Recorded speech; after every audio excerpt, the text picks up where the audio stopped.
Bien, y ya estamos esta mañana con Milton Castellano, del Instituto Cuesta Duarte, para hablar sobre la marcha de los consejos de salario. La preocupación, hablando uno con los distintos actores, con las partes que están involucradas en la negociación, reconocen preocupación por la lentitud. Más de 50 grupos que están negociando.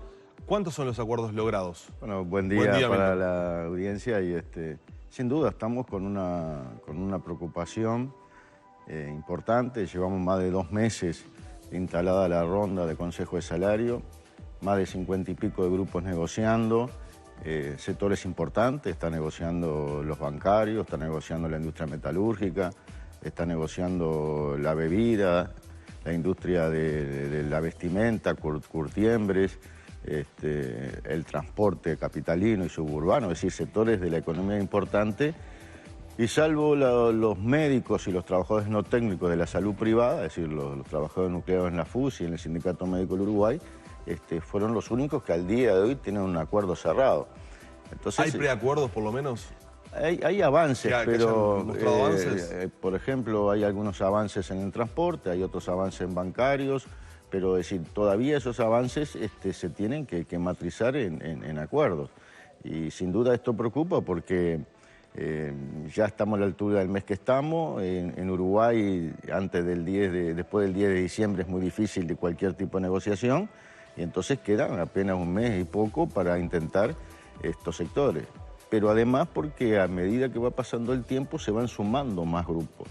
Hay que tener en cuenta que en Uruguay hay más de 229 mesas de negociación y están recién 50 y pico. Gradualmente... Claro, en diciembre ingresan nuevos grupos. Ingresan nuevos grupos y están cerrando. El último que ingresa en la negociación es la construcción por el mes de julio del año que viene. Y además en diciembre y a partir de ahí entran a negociar los sectores que a nosotros más nos preocupan, los sectores más sumergidos, los de salarios en el torno de los 15.000 pesistas.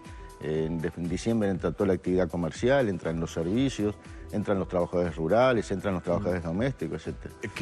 A ver, esta es la foto. Lo que tenemos ahora es, llevamos 2 meses de negociación, 55 grupos, si yo no me equivoco, que comenzaron a negociar, 2 con el acuerdo sellado y firmado y alguno con una base de preacuerdo o conversaciones avanzadas. ¿Por qué estamos en este punto?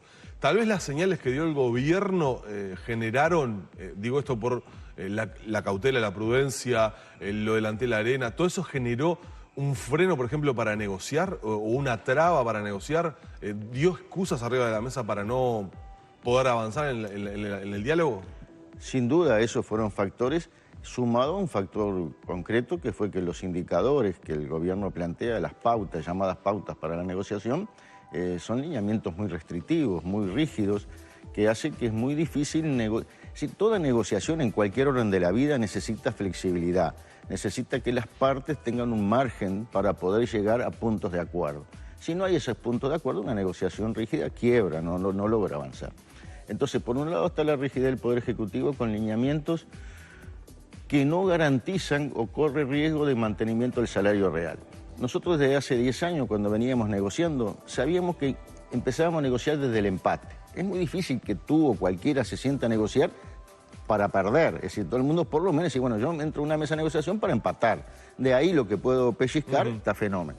Entonces, situaciones muy rígidas del Poder Ejecutivo y una actitud también muy pasiva del sector empresarial, que un poco escondido atrás de esas rigidez del Poder Ejecutivo, tampoco pone voluntad negociadora. Entonces, para negociar necesitas esa dinámica. Entonces, tenemos un sector empresarial que no hace propuestas, que está la chique, un Poder Ejecutivo con lineamientos rígidos. Claro, si yo fuera empresario, en cierto sentido, tomo lo que ha dicho el propio gobierno para ponerlo arriba de la mesa. No me voy a jugar mucho cuando tenemos un contexto internacional y regional particularmente complejo, una economía en desaceleración. ¿Por qué me voy a jugar a negociar acuerdos importantes? Bueno, porque yo no digo acuerdos sumamente importantes, pero el Uruguay no está en crisis. El gobierno al principio dijo un poco que estaba una sensación térmica mayor, pero si... Claro, si yo fuera empresario me ampararía en ese sí, argumento. Pero ahora también al poco tiempo el equipo económico salió diciendo que no estamos en crisis. los números demuestran que no se está en crisis. Quizás no estemos en una situación de tirar manteca al techo, pero estamos en una situación que se puede avanzar un poco. Es decir, siempre se hace una pregunta, nosotros decimos, bueno, si la economía crece, el salario tiene que acompañar el crecimiento de la economía. Ahora, si crece mucho, tiene que acompañarlo mucho. Si crece poco, tiene que acompañarlo a crecer. Si no crece, el salario no debe acompañar, no puede crecer. Ahora, si Uruguay está creciendo, ¿cómo se justifica que todo el sector empresarial, las cámaras de industria, la Cámara de Comercio, los sectores de los medios de comunicación, que también están todos trancados? Sí. Nosotros ayer tuvimos, por ejemplo, el sector diario, también una situación muy difícil. Entonces, todo eso, si el Uruguay no está en crisis, está en una situación. Entonces decimos, bueno, flexibilicemos las partes e intentemos buscar acuerdos. Y obviamente esta negociación genera que empresarios y trabajadores se sienten en una mesa con la participación del gobierno. ¿Qué rol ha cumplido en estos 2 meses el Ministerio de Trabajo? Y el Poder Ejecutivo... ¿Ha sido lo que ustedes esperaban? ¿Ha sido más pasivo? No, sí, es mucho más rígido. Hace que nosotros...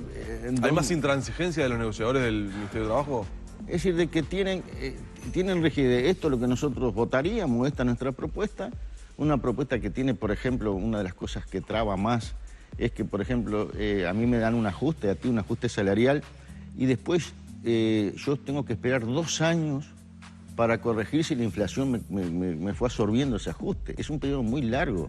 Si a mí me dan un aumento hoy, por ejemplo, de un 8%, y yo, si la inflación, para corregir lo que se llama el correctivo, que nos dan todos los años, cada 6 meses hay que esperar 2 años.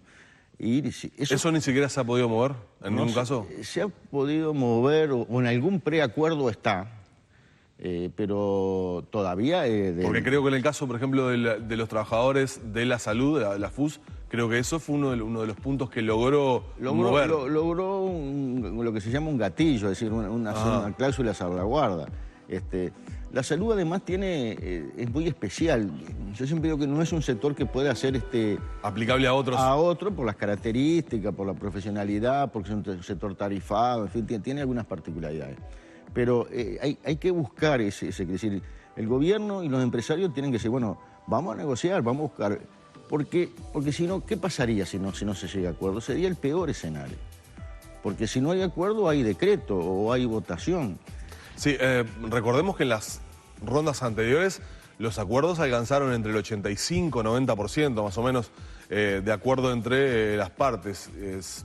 Obviamente estamos muy lejos de esas cifras, ¿no? Y eso es muy importante llegar a acuerdo, porque el acuerdo implica compromiso. Es decir, el Uruguay necesita estabilidad en las relaciones laborales, no necesita el conflicto, necesita estabilidad incluso para la proyección de las empresas, etcétera. Ustedes dicen que el peor escenario sería que el gobierno termine laudando. Y porque eso termina vaciando la negociación colectiva. Entonces, el instrumento que yo creé, logré armar para una mejor relación laboral, después se me vacía. Vuelvo a una situación de conflictividad que, para ser sincero, nadie la quiere. Entonces, la estabilidad en momentos que además la economía, como tú decías, no está en una etapa muy importante, es decir, tener estabilidad permitiría que estos acuerdos, que además, tener en cuenta que son a 3 años, es un proceso largo en la vida del ser humano, 3 años es importante. Claro, en este escenario, yo hablaba hace unos días con el ministro Murro, le preguntábamos por el tema de la lentitud en la marcha de los consejos de salarios, y Murro decía que tenía la expectativa de que en octubre se pudiera avanzar bastante y se pudiera estar sobre el fin de mes con muchos acuerdos ya prácticamente acordados, sellados o preacordados como para permitir la firma definitiva. En este escenario donde estamos con 2 acuerdos concretamente cerrados, algún otro con un preacuerdo, pero poco más de unos 55 grupos, con otros grupos que van a entrar a negociar en diciembre, ¿podemos esperar un último trimestre del año de mucha conflictividad? ¿De movilizaciones, de paros? Y yo creo que va a haber, es decir, por ejemplo, los grupos que están negociando, otro sector, por ejemplo, que ayer, el día martes, hubo una movilización, los trabajadores de la enseñanza privada. Es decir, un sector que está muy relegado. Es decir, Hugo hizo una movilización de paro. A fin de mes viene una serie de medidas de los metalúrgicos y algunos otros sectores. El 12 de noviembre se va a una movilización general de todos los grupos que están negociando en los consejos de salario a ver si podemos empujar y un poco en esa dirección que decía Murro. Es decir, nosotros tenemos un horizonte que es el 30 de noviembre, ese es el horizonte máximo. Entonces, sí, bueno, intentar en lo que queda de fines de ahora, de octubre, en 30 días, poder llegar a acuerdos. Es decir, porque además los primeros acuerdos siempre, como en todas las cosas, sientan precedentes. Entonces, después que se logran 3 o 4 acuerdos, después el resto es como un corral que se forma y todo el mundo empieza a transitar por ese corral. Bien, te voy cerrando, pero se conocieron en las últimas horas datos sobre desempleo. Empleo, desempleo, tasa de actividad. 7,6, creció un poco. ¿Qué mirada tienen ustedes sobre la situación esta del desempleo? Es decir, el empleo es un indicador que yo no lo puedo estar midiendo mes a mes. Tengo que tomar la foto larga, trimestres. Por lo menos tramos más largos. Es decir, el mes a mes es como estar... Uruguay está en un estado de empleo. Es decir, ¿Y qué dice la foto larga? En la foto larga que estamos estabilizados entre un 6 y pico, 7 a casi un 8.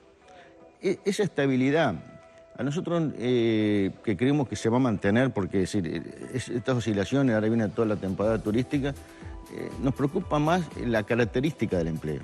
Es decir, ¿quiénes son los desempleados? ¿Son iguales los hombres y las mujeres? No. Yo tengo un 7 promedio, tengo un 12, un 15 de mujeres. Si veo por edad, tengo un 20% de desempleo en los jóvenes menores de 25 años.